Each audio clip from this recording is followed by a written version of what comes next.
नमस्कार, बहुत बहुत स्वागत है आपका न्यूज़ 18 के डिजिटल प्लेटफॉर्म पर। मैं हूं आपके साथ ऋतु ज्ञानवानी।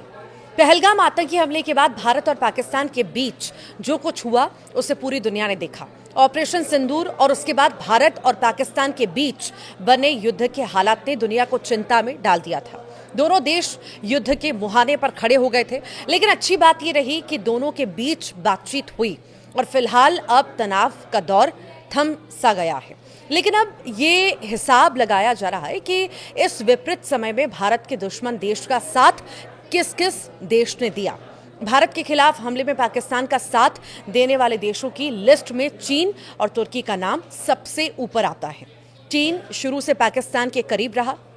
तुर्की पहली बार भारत की नज़र में खटका है। अब पाकिस्तान के मददगार तुर्की को लेकर भारत में माहौल बनने लगा है। जेएनयू, जामिया सहित देश के कई प्रतिष्ठित विश्वविद्यालयों ने तुर्की के साथ हुए करार को रद्द कर दिया। इसके साथ ही देश के व्यापारियों ने भी तुर्की और अजरबैजान का बहिष्कार करना शुरू कर दिया है। अब भारत जैसे देश के बहिष्कार से तुर्की को बड़ा नुकसान भी हो रहा है और इसी बीच न केवल ट्रैवल कैंसिलेशन बढ़ रहे हैं, बल्कि सेब और मार्बल सहित तुर्की से इंपोर्ट किए जाने वाले हर सामान का बायकॉट किया जा रहा है। 16 मई को confederation of all India traders ने तुर्की और अजरबैजान के साथ व्यापार खत्म करने की घोषणा की। दिल्ली में हुई मीटिंग में देश के 24 राज्यों से बिजनेस लीडर्स ने भाग लिया। CAIT ने कहा था कि जो देश भारत के खिलाफ है उसके साथ व्यापार करने का कोई सवाल ही नहीं उठता। पाकिस्तान को सपोर्ट करने के कारण तुर्की का भारत में बायकॉट हो रहा है। न केवल ट्रैवल कैंसिलेशन बढ़े हैं, बल्कि सेब और मार्बल सहित तुर्की से इंपोर्ट किए जाने वाले हर सामान का बायकॉट किया जा रहा है। बीते 5 साल में भारत और तुर्की दोनों देशों के बीच व्यापार में कोई बड़ा बदलाव देखने को नहीं मिला। अप्रैल 2024 से लेकर फरवरी 2025 के बीच भारत ने तुर्की को 5.2 अरब डॉलर का सामान बेचा। 2023 से 24 में यह आंकड़ा 6.65 अरब डॉलर था और इसी दौरान भारत ने तुर्की से 2.84 अरब डॉलर का सामान खरीदा। दोनों देशों के बायलैटरल ट्रेड में भारत हमेशा ट्रेड सरप्लस रहा, यानी हमने तुर्की से सामान खरीदने के मुकाबले में बेचा ज्यादा है।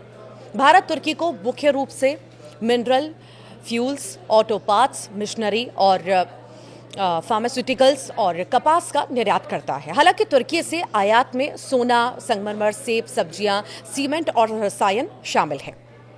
तुर्की भारत को सेब के सबसे बड़े आपूर्तिकर्ताओं में से एक है। अकेले भारत के 5 शहरों के कारोबारियों ने मिलकर एक ऐसा फैसला लिया है जिससे तुर्की को 2000 से 2500 करोड़ रुपए तक का नुकसान होगा। भारत तुर्की के संगमरमर और सेबों के लिए एक बड़ा बाजार है। बहिष्कार से तुर्की को अपने प्रोडक्ट के लिए दूसरे मार्केट तलाशने होंगे, जो शायद उतनी मात्रा में प्रोडक्ट नहीं ले पाएं या कीमत ना दे पाएं। दिल्ली, किशनगढ़, उदयपुर, चित्तौड़गढ़ और सिलवाया से ये जो 5 शहर हैं, तुर्की से मार्बल जो है आयात करने वाले प्रमुख केंद्र हैं। इन शहरों के व्यापारियों ने मिलकर तुर्की से मार्बल न मंगवाने का निर्णय ले लिया है। ये फैसला भारत की मार्बल इंडस्ट्री के लिए बड़ा मोड़ भी साबित हो सकता है। भारत हर साल करीब 14 लाख मीट्रिक टन मार्बल आयात करता है। इसमें 10 लाख मीट्रिक टन यानी लगभग 70% मार्बल अकेले तुर्की से आता है। सालाना लगभग 2000 से 2500 करोड़ रुपए का व्यापार तुर्की से होता है, लेकिन अब ये आंकड़ा 0 की ओर बढ़ सकता है, क्योंकि व्यापारियों ने तुर्की से कोई भी नया ऑर्डर न देने की बात कही है। तो वहीं पुणे के व्यापारियों ने तुर्की से अब सेब खरीदना बंद करने का फैसला कर लिया। इसकी बजाय वे हिमाचल, उत्तराखंड, ईरान और अन्य क्षेत्रों से सेब खरीद रहे हैं।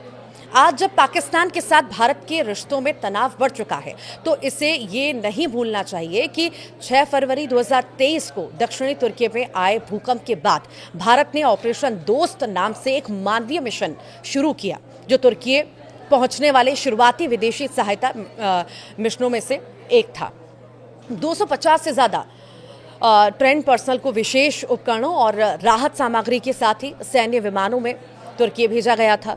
उन्होंने बचाव प्रयासों में सक्रिय रूप से भाग भी लिया और जीवन रक्षक सर्जरी सहित मेडिकल ट्रीटमेंट भी दिए।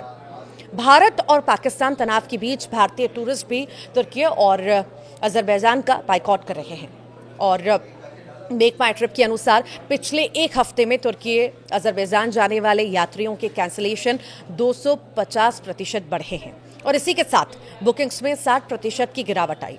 तो वहीं अजरबैजान के लिए 30%, तुर्की के लिए 22% कैंसिलेशन बढ़े हैं। यानी भारत से पाकिस्तान की दुश्मनी में जिन्होंने भारत का विरोध किया उनके खिलाफ भारत का बहिष्कार जारी है। इधर भारतीय सांसदों का डेलीगेशन भी विदेश यात्रा पर निकलने वाला है, जो दुनिया के सामने पाकिस्तान को बेनकाब करेगा, आतंकवाद के मुद्दे पर भारत पाकिस्तान की नाकाबंदी करेगा और ऑपरेशन सिंदूर का सच अब दुनिया को बताएगा। और इसी दौरान भारत के सांसद उन देशों में नहीं जाएंगे जिन्होंने पाकिस्तान का साथ दिया। भारत के पास एक बड़ा बाजार है, ऐसे में हर क्षेत्र में तुर्की और अजरबैजान का बहिष्कार उनको बहुत नुकसान पहुंचाएगा। तब उनकी अक्ल कहीं ना कहीं ठिकाने आएगी। यही आशंका भी है कि भारत से पंगा लेने का हश्र आखिर क्या होता है।